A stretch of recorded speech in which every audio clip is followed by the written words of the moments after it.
Well, good afternoon, everyone. Welcome to the Fort Bend Chamber's Government Division webinar.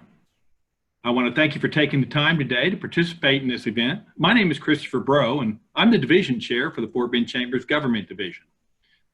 Fort Bend Chamber is the only five-star accredited chamber in the greater Houston area, and as an advocate for excellence in Fort Bend County and beyond, the Chamber serves both our business partners and our community.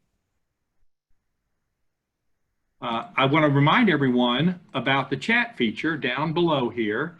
If you have any questions, please feel free to type them in at the bottom of your screen in the chat dialog box, and we'll address the questions after Dr. Stein concludes his presentation. It's my honor to introduce Professor Robert Stein. Dr. Stein is the Lena Goldman Fox Professor of Political Science at Rice University, Faculty Director of the Center for Civic Engagement, a Fellow in the Urban Politics at the Baker Institute, and the former Dean of the School of Social Sciences. Dr. Stein is an expert on urban politics, public policy, voting behavior. His current research, funded by the Pew Charitable Trust, Arnold Foundation, and the National Science Foundation, focuses on voting behavior and election administration and emergency preparedness. He's an author of Urban Alternatives, Private and Public Markets in the Provision of Local Services, for which he received a special award from the Urban Politics and Policy section of the American Political Science Association in 1991. So I'm going to turn it over to you, Dr. Stein, and let you go on with your presentation. Thank you. Thank you very much for being here, if not in person, on Zoom. What I wanted to talk about today is what I had thought might be a less controversial, but nonetheless increasingly controversial question of how we make voting safe for all of us in the COVID-19 epidemic and that world. And of course, we just went through a runoff election. And election officials in all of our counties and throughout the country are planning for November. I should note here that this presentation was originally done for the National Association of Attorney Generals back in April. I've done some revisions and changes to it.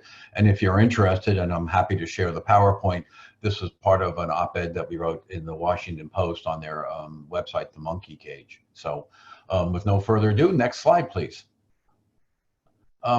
So what's the challenge? The challenge is to prevent and protect voters and poll workers from contracting and spreading the coronavirus.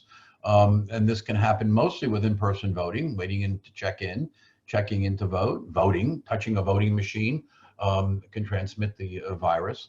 And one of the things that I put a big premium on here is that we can hold an election without many voters, but we cannot conduct an election without many poll workers.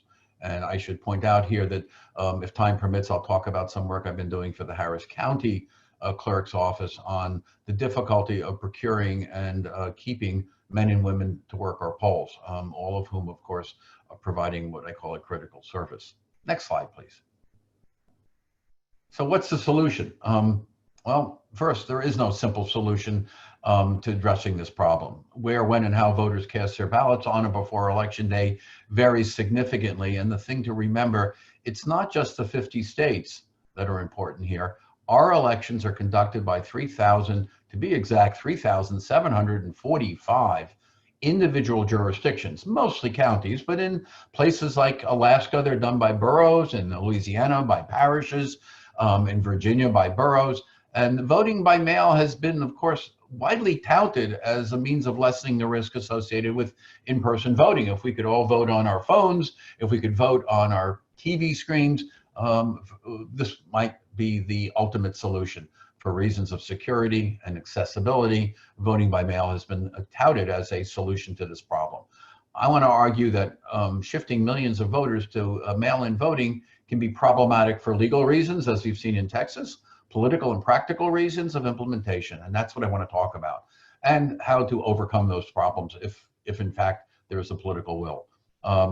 One of the things you want to look for here is that there is a what I call totality of remedies here. It's not just mail-in voting. but it's also using election day and in-person early voting, as we have in Texas, to do what the epidemiologists and health experts tell us to do, which is to push down the curve.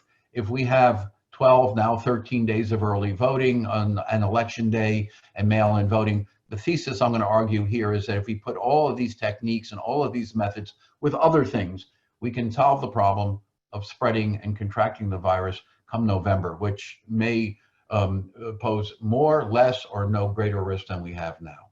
Next slide, please. So first, let's just basically look at how we vote in this country. What's interesting here is that we don't vote on election day like we used to.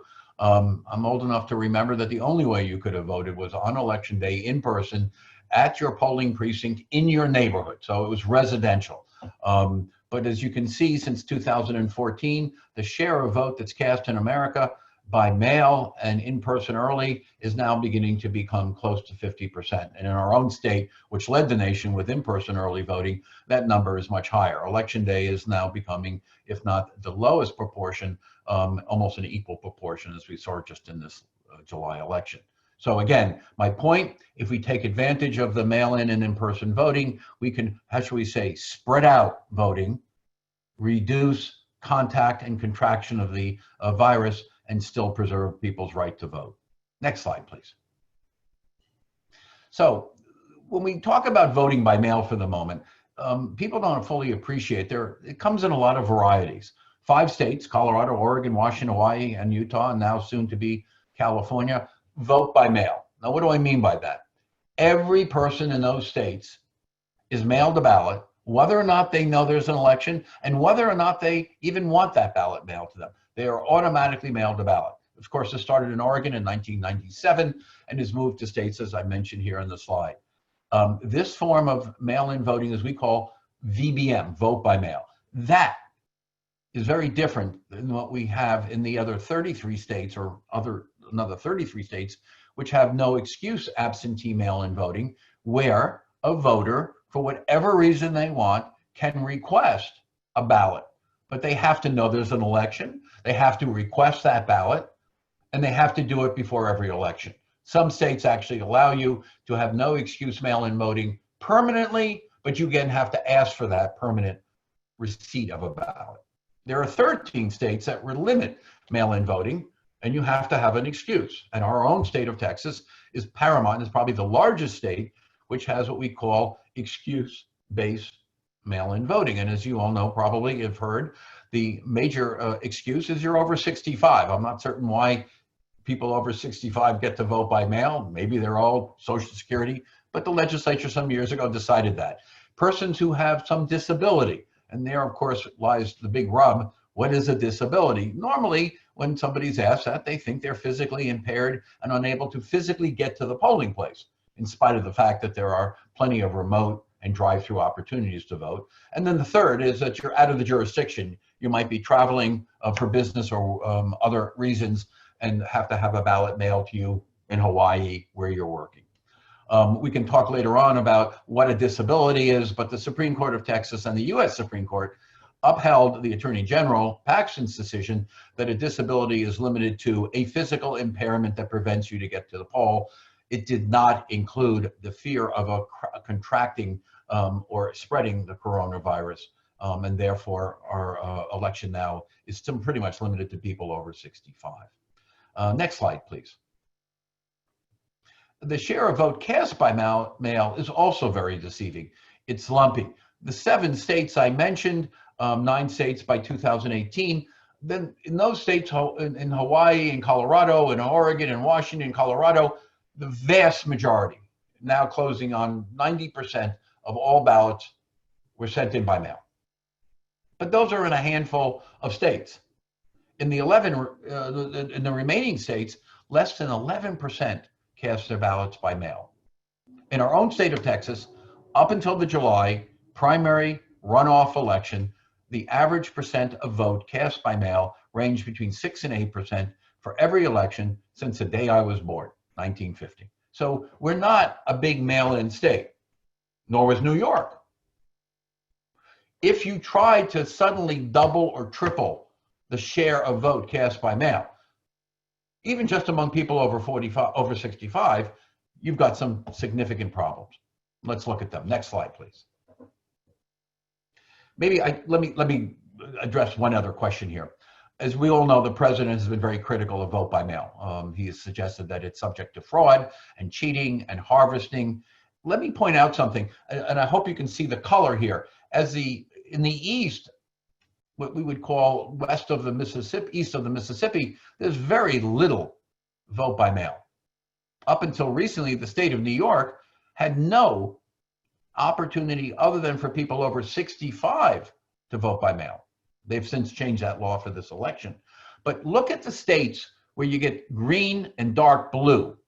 Vote by mail is popular, adopted in mostly, if I gave you the partisan distribution of vote in these states, these are red states. Oregon, Washington, and Colorado all adopted vote by mail with a majority Republican legislature and Republican governor.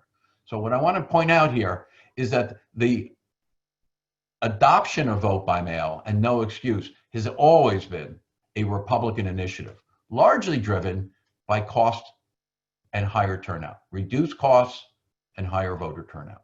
So go to the next slide. And this is the distribution, and you can see only a handful of states, 7, see about 80%, 79% of the vote cast by mail. In virtually all the other states, that share averages 11%. So the challenge then becomes, next slide, please. How do you do this? And the answer is, it's going to be hard. But let me tell you first of the advantages. Obviously, safer for voter contact. If you mail in your ballot, you're not having the physical contact of individuals standing in line, wearing masks, properly social distancing, to say nothing about touching either a direct, what we call an electronic voting machine, which we have in Texas, or handing in ballots. It minimizes contact for the poll workers. Mail ballots, here's what's real interesting. We think of voting as going to a voting place on election day or before. So if I asked Christopher if he voted, he'd say, well, of course I voted. I went down to my polling location on or before election day. My next question to Christopher might be, so how many races did you vote for? Did you vote in every race?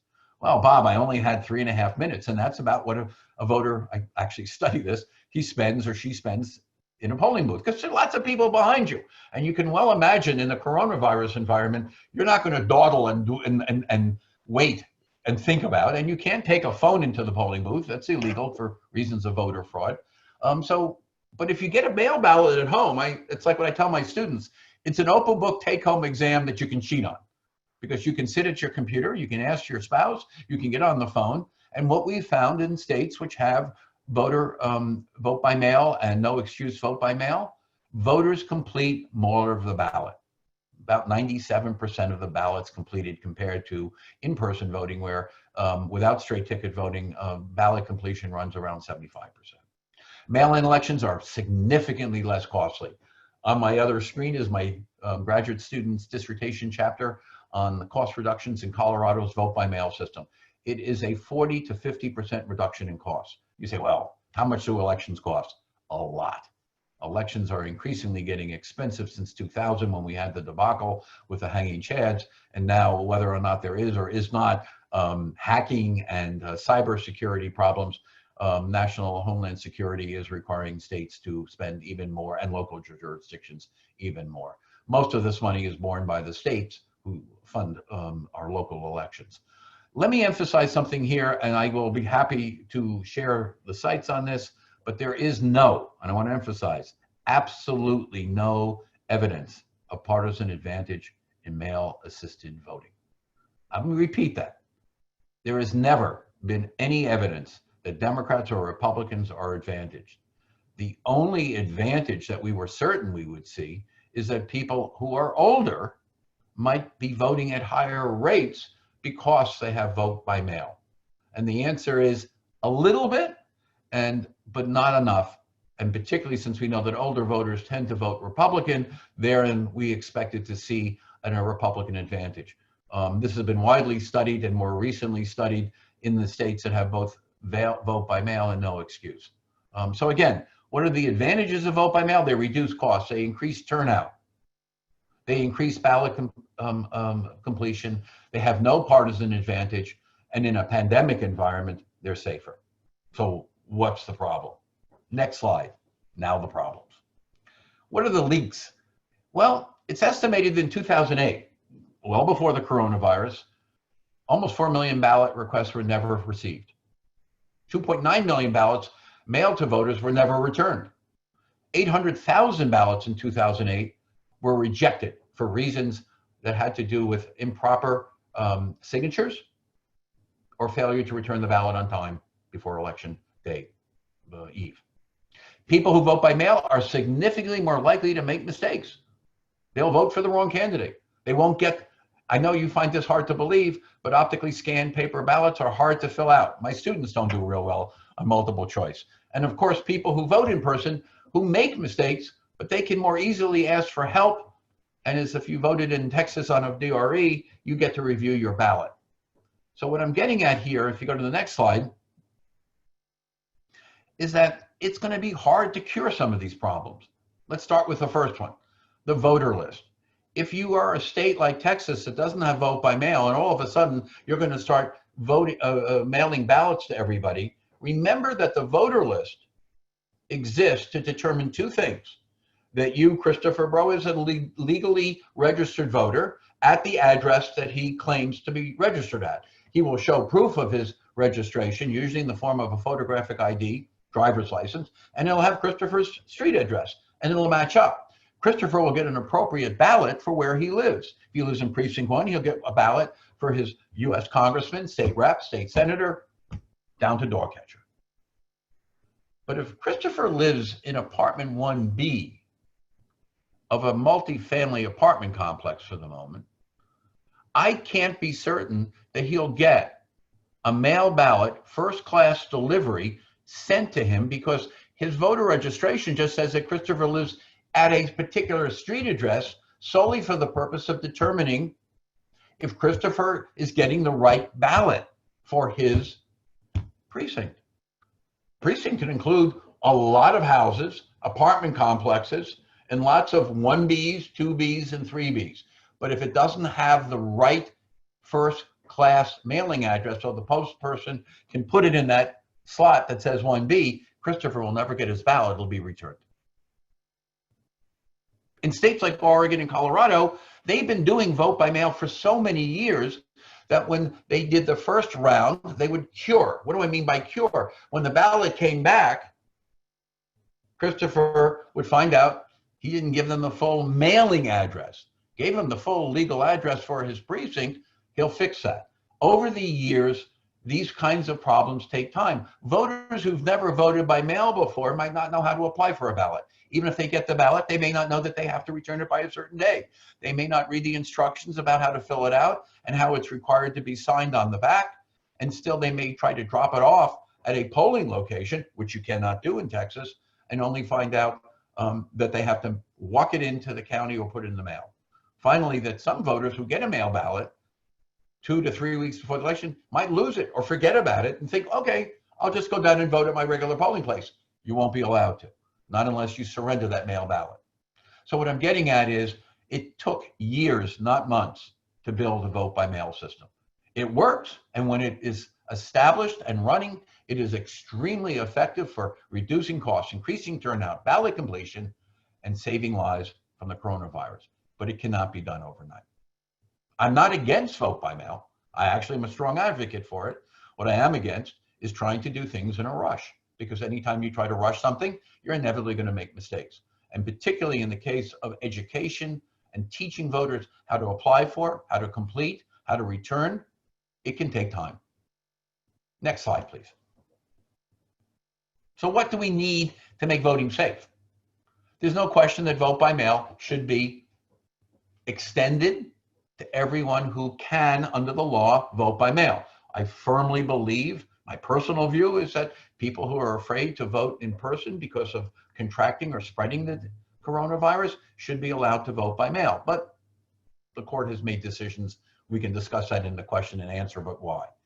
I do think lowering the age maybe to 60 or 55, because the populations at 60 and even 55 and 50 are more susceptible to terrible outcomes from contracting the virus would be a reason for protecting people. But nonetheless, we got to increase our capacity to conduct vote by mail elections, and something as simple as hiring up additional poll workers and voting machines and tabulating machines to count the ballot, and allowing people, election officials, to pre-process. If mail ballots can come in before election day, a week, a day, or 3 days, then the election officials can open, certify the signature, count the ballots, as they often do, and only release them at 7 o'clock or 8 o'clock on election night. But there is another way to deal with this, and that is, of course, to encourage voters to use mail ballots who are able to. We have in my own county of Harris, I don't know the exact number, I'm sure it's about the same. We have in Harris County 491,000 men and women over the age of 65 who are registered voters. That's out of 2.3 million. Less than 6% of those people in the last 3 federal elections have sought, completed, and submitted, and had counted a mail ballot. Now that changed in July. I'll give you the numbers in a minute, both for your county and my own, Harris, nearby. But even among the people who are eligible to vote by mail, over 65 for the moment, the other disabled and out of the jurisdiction are a little bit more idiosyncratic, right? By that I mean, once you turn 65, you're never going to be any younger. So when you're 65, you'll be getting a mail ballot. But God willing, people who are disabled might not be disabled in every election, and people out of the jurisdiction may be in the jurisdiction for some elections. So I focus on the 65-year-olds. One of the things we need to do is simply tell those people, you can vote by mail, and this is how you do it. I'm working for a number of religious organizations right now, churches, synagogues, mosques, who are giving me their list of over 65-year-old voters. And you can imagine people who are active members of religious organizations tend to be a little bit older, higher proportion. And we are engaging in ways to educate them and assist them in voting by mail. If we were to get 80% of the over 65-year-old vote, we would increase the share of vote cast by mail threefold, from 6 to 8% to almost 1/4. Why is that important? Next slide. Because we can make in-person voting almost safe. I say almost. We can't guarantee that if you go out and stand in line, you won't catch the virus, or worse, transmit it. But outdoor polling locations where voters are separated from poll workers by plexiglass, the polling locations in Harris County, I think you do it in Fort Bend, people are given small fingertip coverings, plastic, so when they touch the machine, they're not transmitting the virus. They take the small fingertip off. Polling locations where access to machines can be staggered by alphabetical order, so we can also have one person voting at a time. Harris County experimented with drive-through voting, where you drive up, never leave your car, take your driver's license, hold it up to the window and have it scanned, and then you're handed a voting machine, a small, what merely looks like an iPad, and you vote on that. It will require a lot more equipment, and of course, equipment costs money, and we're hoping the feds will help us with that. If we can, next slide, please.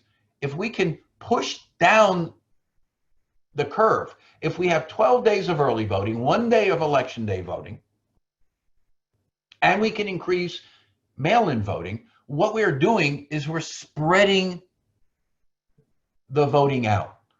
If the key to keeping the virus from spreading is social distancing, wearing masks, wiping down things that we touch, washing our hands, think of in-person early voting as the quintessential way of spreading that out. There's something else that Fort Bend County has been doing longer than Harris, and that is, of course, what we call election day vote centers.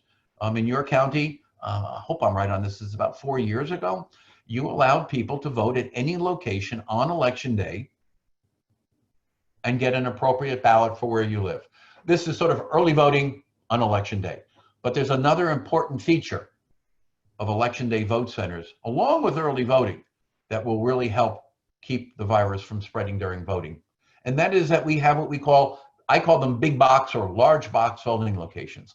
When Fort Bend and Harris County adopted vote centers, they didn't hold it at an elementary school built for 5-year-olds with 10 parking spaces, 2 voting machines, and space that was obviously built for kindergarten through 4th grade.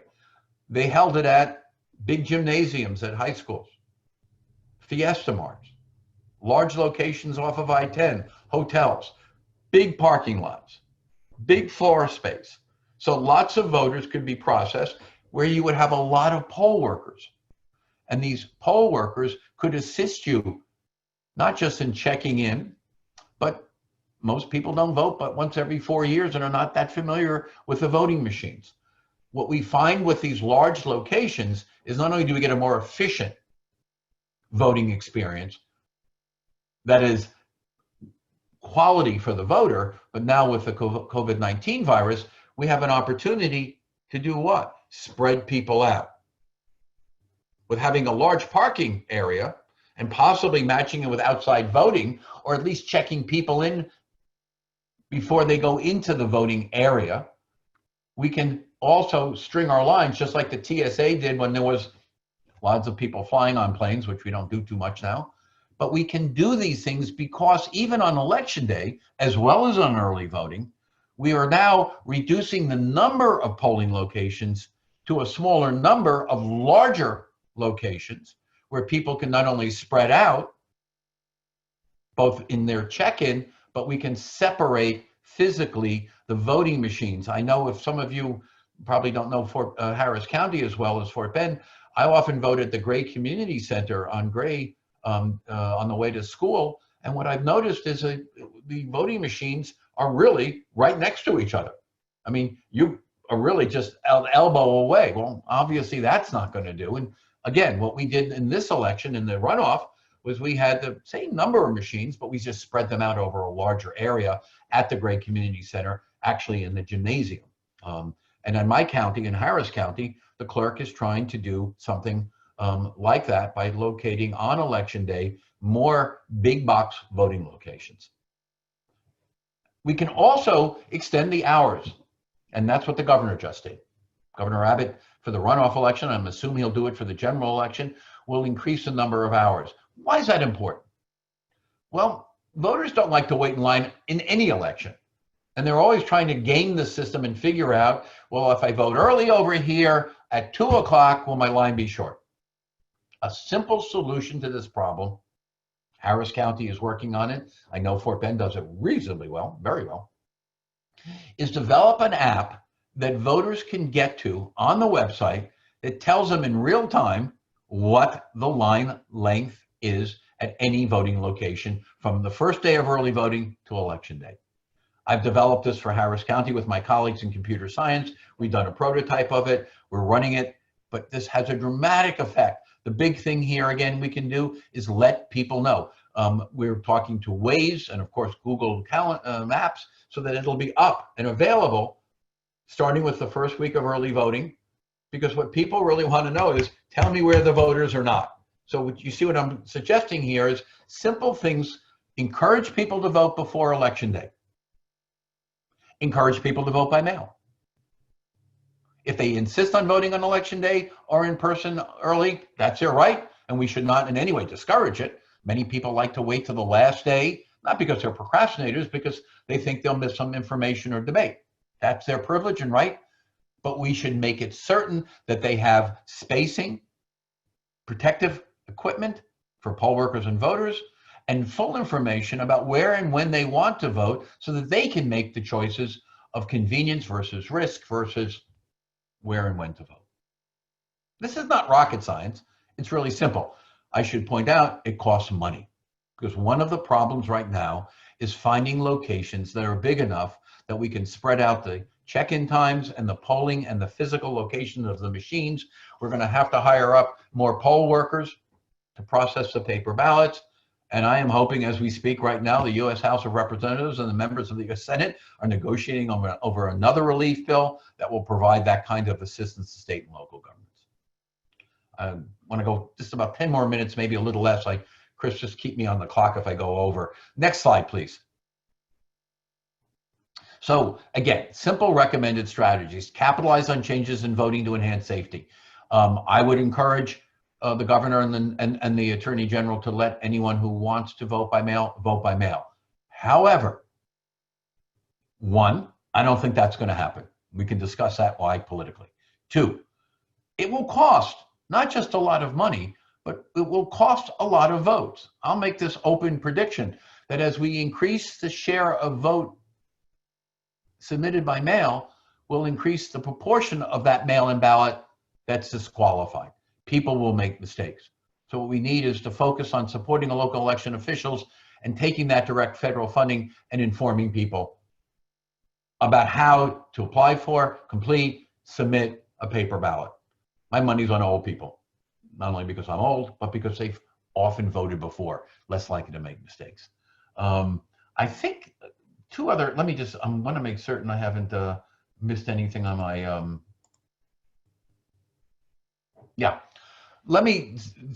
we can take off the PowerPoint. I want to talk about two other things here very quickly.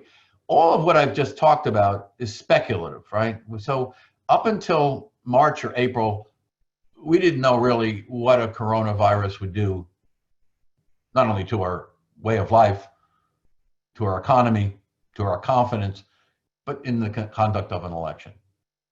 We just had an election, and we had it, of course, in Texas, and it was the primary runoff. Three things you want to know or take away. I'm going to talk about Harris and Fort Bend, but these numbers will hold up for the entire state. Number one, record turnout, both in the Democratic and the Republican primary runoff. I've only been doing this for 42 years in Texas, so it's not that long, but nonetheless, I have never seen a runoff primary election turn out double-digit proportions. Ours was exceeded 20 of the registered voters, both Democrat and Republican. Number two, that occurred after we postponed the runoff election that should have been held in May. Our primary was in March. Runoff should have been in May. We postponed it to July 14th.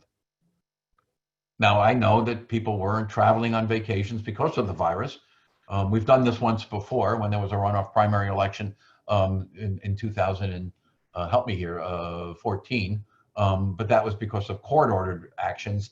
And people, of course, went on their vacations. It was summer, and hardly anybody showed up. But the virus should have scared a lot of people off.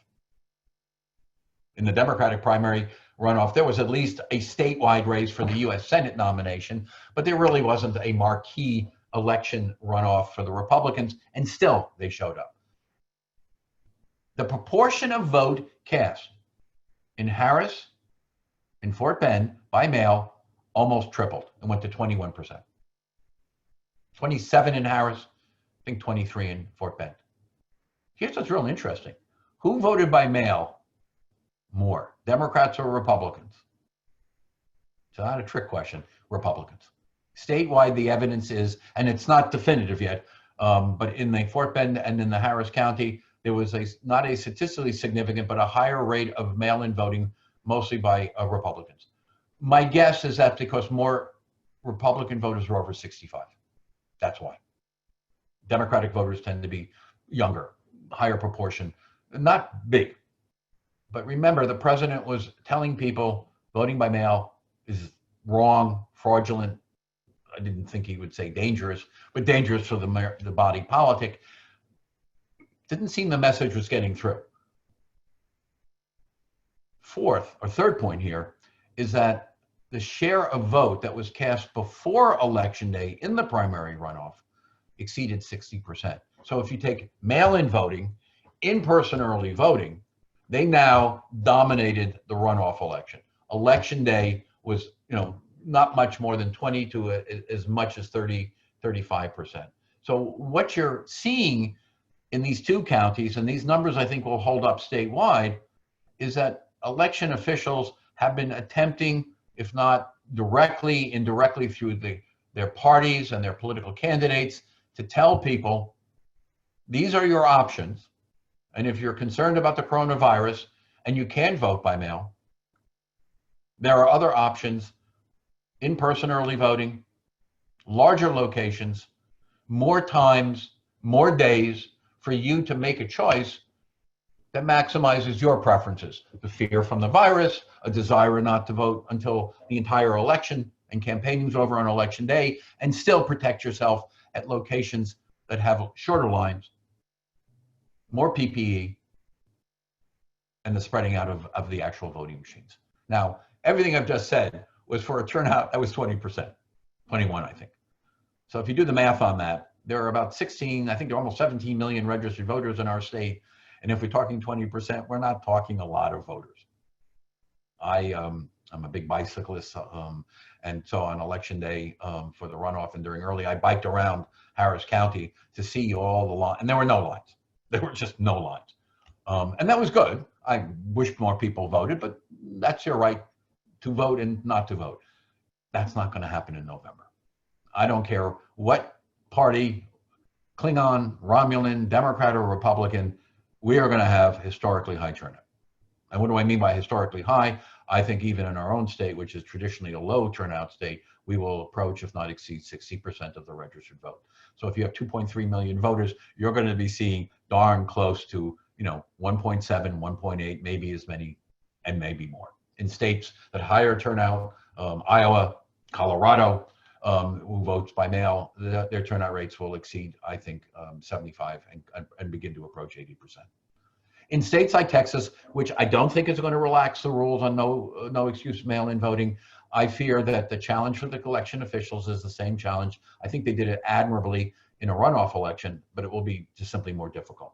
And that will require not just the things they've already done, but I think the key feature that we've not yet seen is spending on informing and educating the public. Candidates do this, political parties will do it, but what will be most important is that they trust that source of information, that they trust who tells you where and when you can vote. I've gone on probably a little longer than I should. I'd be happy to answer questions, and I thank you for your patience. I'm going to have a drink of water. Well, Dr. Stein, I'm glad you brought up the whole Klingons and you know how they vote.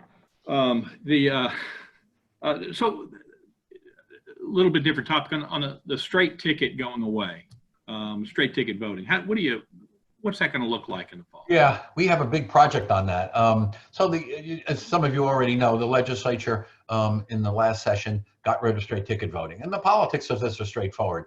Dan Patrick, whose son had been an elected state judge, was defeated. And my good friend Paul Betancourt, state senator, told me one day he was real upset about that and was absolutely convinced, as was our own Judge Ed Emmett, who'd been a very popular and bipartisan Republican county judge, was defeated, was absolutely convinced that straight ticket voting was a demise of Dan Patrick's son, who's now the U.S. attorney, no slouch, and didn't seem to suffer. And of course, Ed Emmett, who's my colleague now at Rice University.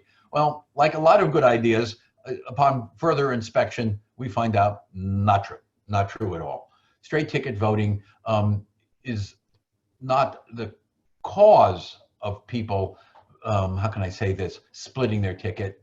It is a consequence. Someone walking into the voting booth who doesn't want to vote straight ticket or doesn't want to vote for a Republican, president or a Republican senator, the straight ticket, or who wants to vote for all the Democrats or all the Republicans, is not persuaded or dissuaded or encouraged by straight ticket voting.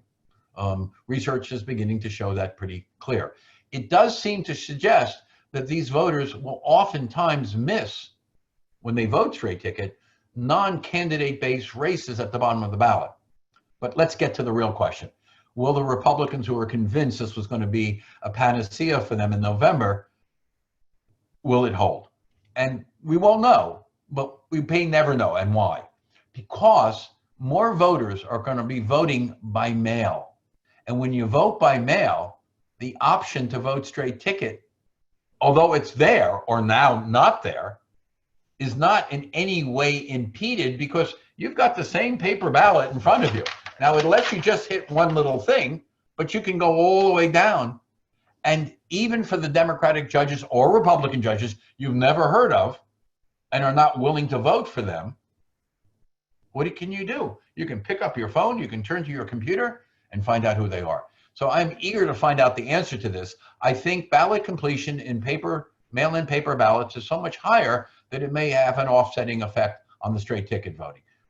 And there's no question, the longer a person has to vote, whether they vote by mail or in person, the more likely they are to finish the ballot. So if we increase in-person early voting, we clearly will see, I can actually send you some articles if people are interested on how many more races an early voter votes than an election day voter. But the key is time they have in line and checking in. The less time you spend in line, the less time you spend checking in, the more time you'll spend voting and completing the ballot. If in fact the strategy to prevent the coronavirus is to reduce lines, reduce check-in time by spreading out the vote over places and times and days, I'm predicting a more complete ballot. Well, one of the issues, I guess, we sometimes, if you pay attention to the news and what's going on, the mail-in ballot is this foreign concept, and maybe it is just for Texas. But when you bring up the number of states, for that 37 states in the District of Columbia that already have mail-in ballots, and most of them no excuse. Just if you want to vote by mail, you do it. I don't. It seems like this is sort of everywhere, but here they're doing it. One of your attendees, Mr. or Mrs. Porter, I don't know, was asking about New York. Yeah. I don't know if you've been following this, but New York decided to go whole hog. That's the right word, I hope, and let anybody who wanted to vote by mail. Well, I mean, I'm all for that, but they weren't prepared to handle it. And there are some elections where they have not yet declared the winner because they haven't been able to count the paper ballots. It takes time. I mean, you have to, you get an envelope, you have to open it up. You have to take the ballot out. You have to verify the signature. You have to run through a scanner. People might have given it to their dog. I mean, my students always tell me their homework assignments are eaten up by their dogs. The scanner, you might not have a scanner. It's hard to buy scanners and bicycles these days. So in New York, and I have to tell you, truth in advertising, I was hired to represent an interest that was advocating for mail-in voting, and I testified and I said, be careful what you wish for. And it's irresponsible to offer mail-in voting when you can't operate a mail-in voting system. It doesn't mean that you can't accommodate the voter some other way. I think the president is wrong, factually, about this, but it doesn't mean that vote by mail should be something ubiquitous. It should be something that election officials prepare for and implement. I know in my own county, the clerk, our new clerk, is working very hard to get not only the equipment, but also the poll workers. One of the simple solutions to this that they did not allow in New York is what they call pre-processing. They get all these paper ballots being mailed in, and they were not allowed to start counting them until election night. Well, come on. That's ridiculous. I mean, no one's going to release the results until all the polling is done, but you should be able to pre-process them. And we've been doing that since my Beverly Kaufman, a previous clerk, did that 25 years ago. And she kept the under lock and key. But again, it's like you don't give a kid a driver's license until they take a driver's ed and they know how to drive. I don't think you can start giving people, an opportunity to do something unless you can deliver it. It's like opening up on, a store and saying, I have, groceries, and finding out you don't have any groceries. You don't operate a business unless you know how to operate it. I have tremendous confidence in election officials being able to do this, but that requires that they get the kinds of resources from their states, and every state is different in how they finance. And of course, we've mentioned federal funding. And hi, Andy Tees, if he's still there. I just looked at another good biker. Well, and so the planning for a mail-in format would be best done in an odd year rather than an even year. Oh yeah, I mean, operating a vote by mail system like Colorado and Oregon, where you go totally mail, and the zealots for that, I share their enthusiasm. But when I've been doing this for 20 years, I go in and work in Colorado. I said, you start with the lowest turnout constitutional amendment election, and you see if you can get all the ballots out to people without getting 50% of them returned, receiver unknown. And then you cure the ballots by every time, if Christopher's ballot comes back, I call up Christopher, I contact him to get the right address, and I cure and make a change. This could take 3 to 5 years. In Colorado, it probably took a little less, in Oregon longer. Now, no excuse mail-in voting, I think, can be accommodated for people over 65. I think it'd even be accommodated for people who claim a disability. I don't think that would increase it dramatically. But again, it's in Texas and the major urban areas where I would be most concerned about getting those ballots processed quickly. Something we forget about, what's very important, why do we hold elections? You know, maybe we'll say we hold elections so we can elect people to represent us. No, we hold elections to convince the loser that it was fair, to convince the loser that he or she should do this again. It's why gamblers go to Las Vegas. They always think they can win. They never do. Elections are about convincing the loser it was a fair game, and that but I did something different, I had a different position, I worked harder on turning out my vote. If on election night, voters cannot hear the results of an election, they have every right to be worried. In a democracy, we ought to be able to tell people who won and who lost, even if it's close. And when we fail to do that, there's lots of evidence that Democrats, Republicans, and Klingons begin to not trust the outcome of the election. If you don't trust the outcome of the election, you will not trust the men and women you've elected, and you will not trust their actions. A democracy is only as good as the losers who accept the outcome of the election. And I fear, and every reason to fear, that the loser in this election might not accept the outcome, whoever that may be. Yeah.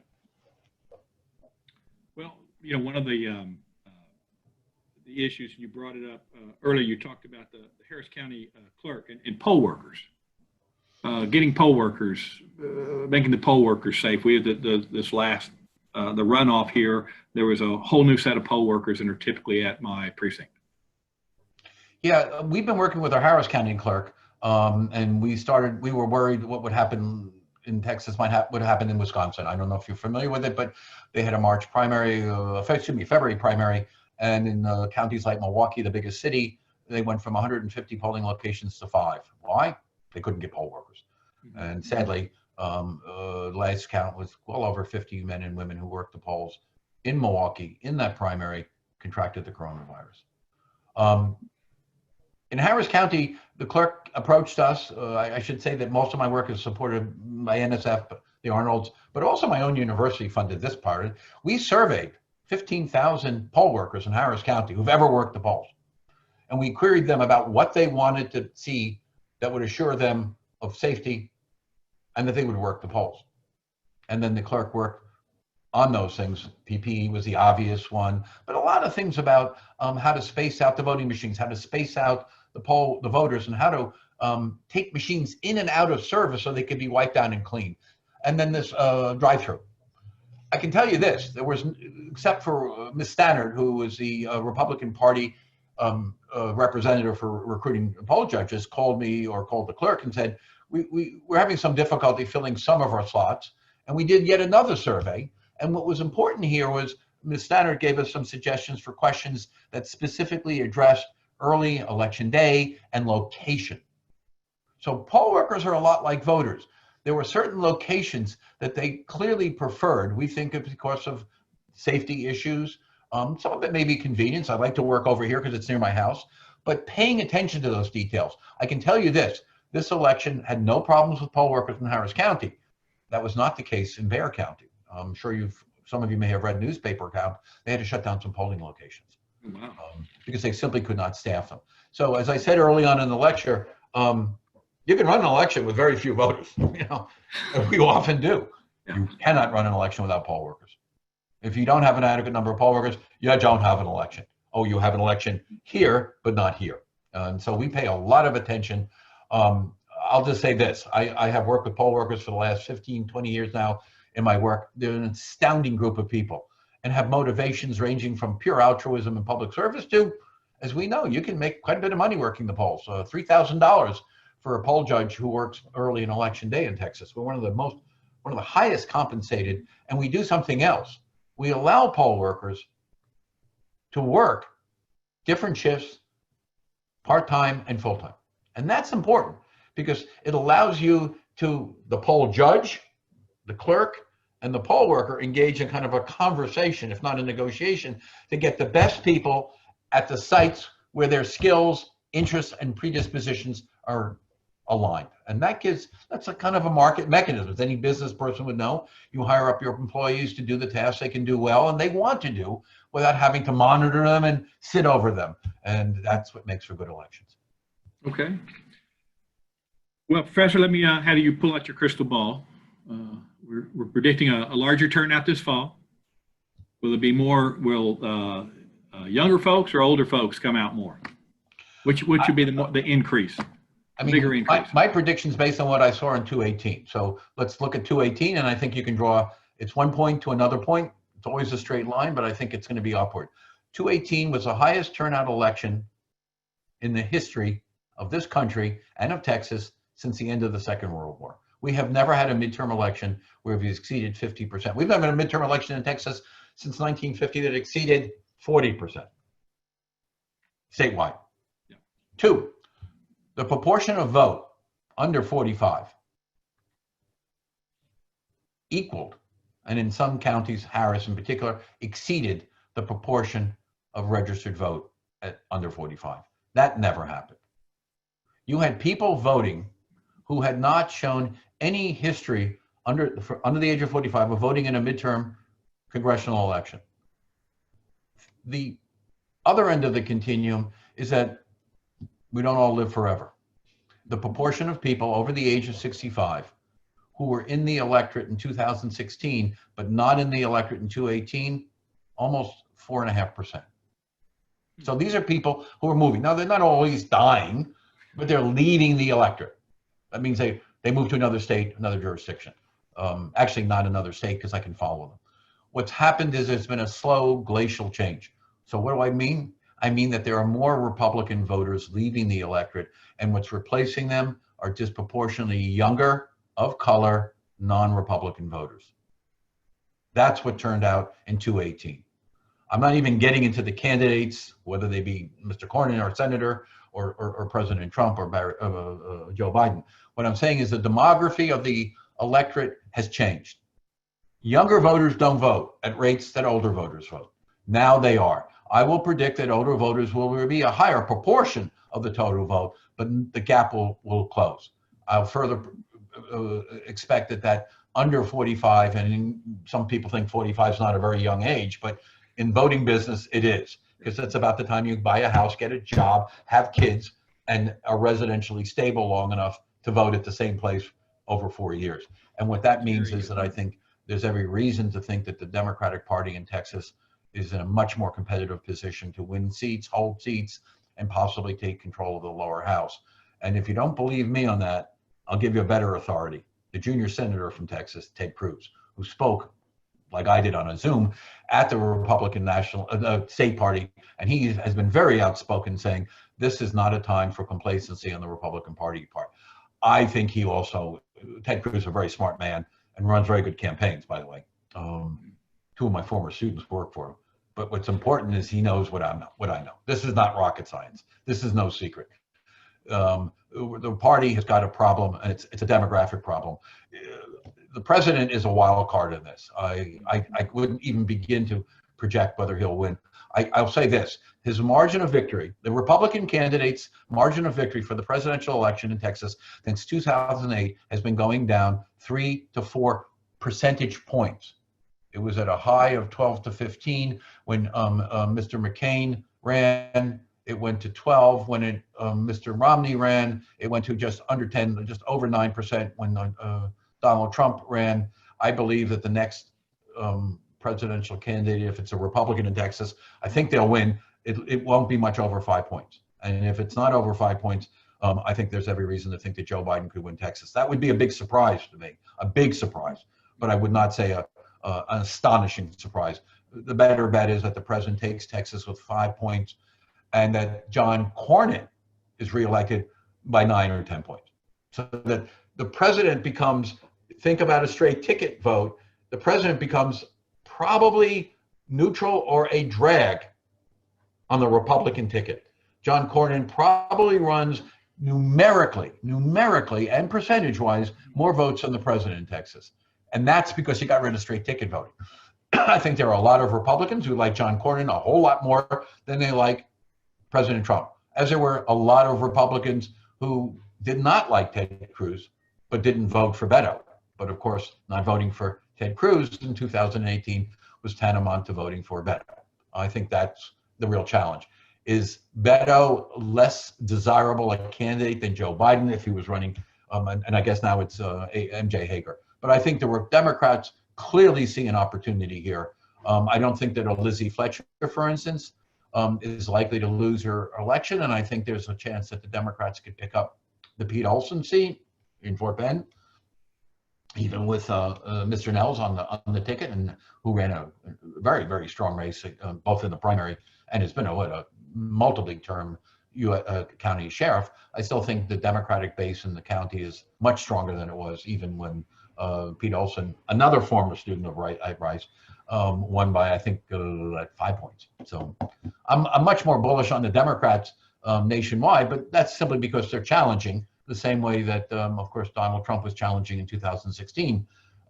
Someone needs to remind him that he is a president and not a challenging candidate. And so he has to now run as an incumbent, not as a challenger. Well, thank you. Thank you, Dr. Stein, for all that. And I know that Pete enjoys the shout out. We do appreciate having you here. And I want to thank everyone for tuning in today for this great conversation. Very interesting. We do have a couple other events coming up on August the 27th at noon. The Government Division is hosting a webinar, The Corona Implications of the 87th Legislature with Senator Lois Kolkhorst. We'll be discussing how COVID-19 will be changing the 2021 legislative session regarding flood mitigation, schools, healthcare, and the whole shooting match. If you're interested in joining our webinars, please view the chamber calendar at fortbendchamber.com. And for additional details and to register, thank you all for attending this very informative presentation. Again, Dr. Stein, thank you so much for coming out. A recording of this webinar is going to be available within 48 hours on the chamber website under the Governmental Division tab. Y'all have a great day.